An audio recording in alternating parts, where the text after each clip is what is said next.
I want to pose a question to you. Why is it that Trader Joe's looks different from, say, Best Buy? Why is it that it has different colors, different structural design, different fonts, different logos, different smells, different sounds? What environmental factors make it different, and why is it done that way?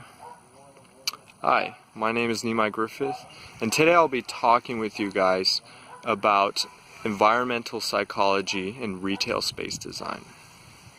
And we're going to look at how structural designs affect three of our senses. So first we're going to look at smells, then sounds, and then sights.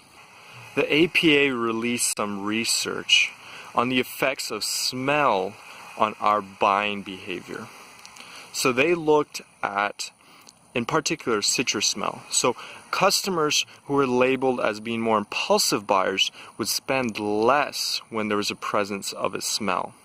Customers who were labeled as more contemplative, less impulsive buyers would spend more when there was a presence of a smell. Have you ever noticed when you walked into a car dealership, there's always smells, whereas in other stores there's no smell? Car dealerships always have that because they're trying to make it easier for contemplative buyers to spend money there. So when you're buying a car, you're more contemplative, less impulsive, because you're making a big investment. It's the same case when you're purchasing real estate. You always get these smells when you enter a house that you're trying to purchase or rent. Because it's a larger investment, you're more contemplative, less impulsive. Whereas if you go to Best Buy, again we're using that example, in Best Buy there's no smell. Same way in Target and Walmart, unless it's coming from one of the other products. But there's always a lack of smell, and that affects the impulsive buyers more.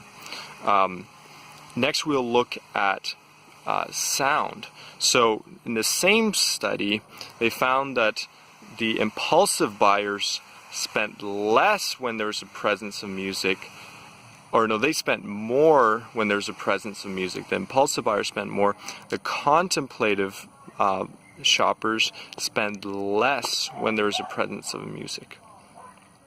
And piecing those two together, when they had the presence of sound and scent, then both categories spent less, and that's because of a sensory overload. So sometimes, in some cases, less is actually more, as in this case.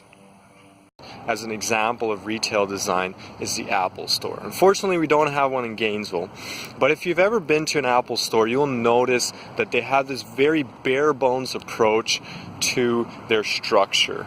Okay, so you got glass walls. If you've been to an Apple Store in a mall, you will notice that there's no door.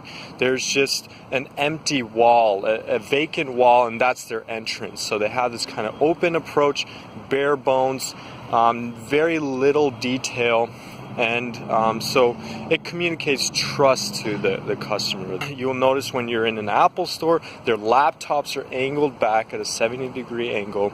Also, they have 100 light fixtures, over 100 light fixtures in their store that makes their products all look very bright and shiny.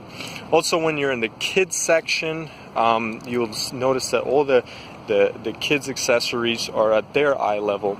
So they kind of just make it very easy to access, make it very user-friendly. If you've been to San Francisco, there's an Apple Store there, and they famously spend $1 million on their staircase. And the idea is to lure customers to go, up and down the staircase. And if they spend $1 million on it, it kind of shows, the effect that it has on their sales. Okay, so right now I am at one of the biggest electronics stores. Oh, there's a car engine. I am at Best Buy. So Best Buy, blue and yellow. And the reason Best Buy chose blue and yellow, as far as I understand, is because those colors communicate confidence and competence. So, also blue is kind of associated with corporate, so technology. Hey guys, my name is Balaram Buffett, or BB for short.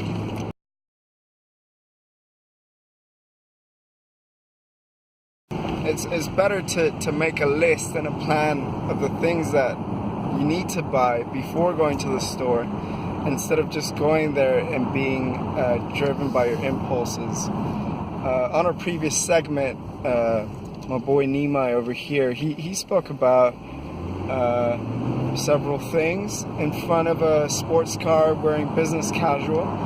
What effect do you think that had on you? Please share your thoughts, and thank you for watching this video.